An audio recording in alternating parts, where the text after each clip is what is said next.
ഇടിമിന്നലേറ്റ ശരീരത്ത് ഒരു കാരണവശാലും വൈദ്യുതി ഉണ്ടാകില്ല. അതുകൊണ്ട് എത്രയും വേഗം CPR കൊടുത്ത് രക്ഷപ്പെടുത്തുക. ഇടിമിന്നൽ സമയത്ത് മുൻകരുതൽ എടുക്കേണ്ട കുറച്ച് കാര്യങ്ങളുണ്ട്. പലർക്കും അറിയാമായിരിക്കും, എങ്കിൽ പോലും പലരും ഇപ്പോൾ അത് ശ്രദ്ധിക്കാറില്ല. എന്നാൽ ഞാനീ പറയാൻ പോകുന്ന കാര്യങ്ങൾ ഉറപ്പായിട്ട് നിങ്ങൾ ശ്രദ്ധിച്ചിരിക്കണം. അതിലെ ഏറ്റവും ആദ്യത്തെ ഘടകം എന്ന് പറയുന്നത്, നമ്മൾ ഒരു കാരണവശാലും ഇടിമിന്നലുള്ള സമയത്ത് തുറസായ സ്ഥലങ്ങളിൽ നിൽക്കാൻ പാടില്ല. അതുപോലെ നമ്മൾ ചെയ്യേണ്ടത് എപ്പോഴും ഒറ്റയ്ക്ക് നിൽക്കുന്ന അല്ലെങ്കിൽ ഹൈറ്റ് കൂടി ഭാഗങ്ങളിൽ നിൽക്കുന്ന മരങ്ങളുടെ കീഴിൽ, അത് ഒറ്റയ്ക്ക് നിൽക്കുന്ന മരങ്ങളാണെങ്കിലും ഇനി അതല്ല ഒരുപാട് ഹൈറ്റുള്ള മരങ്ങളുടെ കീഴിലാണെങ്കിലും ഒരു കാരണവശാലും കുട്ടികൾ ഒരു മഴ പെയ്യുമ്പോൾ മുതിർന്നവരാണെങ്കിൽ കയറി നിൽക്കരുത്. പെട്ടെന്ന് തന്നെ ചിലപ്പം ഈ ഒരു മരത്തിനടിക്ക് ചിലപ്പോൾ ഇടി ചായുന്നത് അല്ലെങ്കിൽ ഈ ഒരു മിന്നലടിക്കുന്നത്, അതോടുകൂടി നമുക്കും ആ ഒരു മിന്നലടിക്കാൻ സാധ്യത വളരെയധികം കൂടുതലായിരിക്കും. ഹൈറ്റുള്ള സ്ഥലങ്ങളിൽ നിങ്ങൾ പോകുന്നുണ്ടെങ്കിൽ, പൊന്മുടി പോലെ നല്ല ഹൈറ്റുള്ള സ്ഥലങ്ങളിൽ നിങ്ങൾ പോകുന്നുണ്ടെങ്കിൽ, ആകാശത്ത് മഴക്കോളുണ്ടെങ്കിൽ എത്രയും വേഗം തന്നെ നമ്മൾ തിരിച്ച് ഇറങ്ങിയിരിക്കണം. കാരണം ഏറ്റവും ആദ്യം ഇടിവെട്ടാനോ മിന്നലടിക്കാൻ സാധ്യതയുള്ളത് ഈ ഒരു മലയുടെ മുകളിലായിരിക്കും. സൈക്കിള്, ബൈക്ക് തുടങ്ങിയ വാഹനങ്ങൾ നമ്മൾ വളരെ സൂക്ഷിച്ച് മാത്രം ഉപയോഗിക്കുക.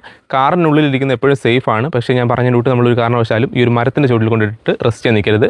അല്ലാതെ കാറിനുള്ളിലിരിക്കുന്നത് സേഫാണ്. അതുപോലെ തന്നെ ഇടിമിന്നലുള്ള സമയത്ത് നമ്മൾ ഈ ഒരു ഫോൺ ഉപയോഗിക്കുന്നുണ്ട്, യാതൊരു പ്രശ്നമില്ല. പക്ഷേ ഒരു കാരണവശാലും നിങ്ങൾ ചാർജ് ചെയ്തുകൊണ്ട്, അതായത് നമ്മുടെ പ്ലഗിൽ കുത്തി ചാർജ് ചെയ്തുകൊണ്ട് ഫോൺ ഉപയോഗിക്കരുത്. അല്ലാതെ എത്ര വേണമെങ്കിലും ഉപയോഗിക്കാൻ പറ്റും.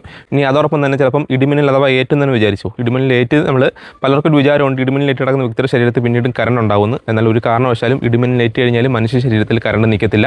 അപ്പം എത്രയും പെട്ടെന്ന് തന്നെ അയാളെ രക്ഷിക്കാനുള്ള പ്രഥമ ശുശ്രൂഷ നമ്മൾ ചെയ്യുകയും ചെയ്യണം.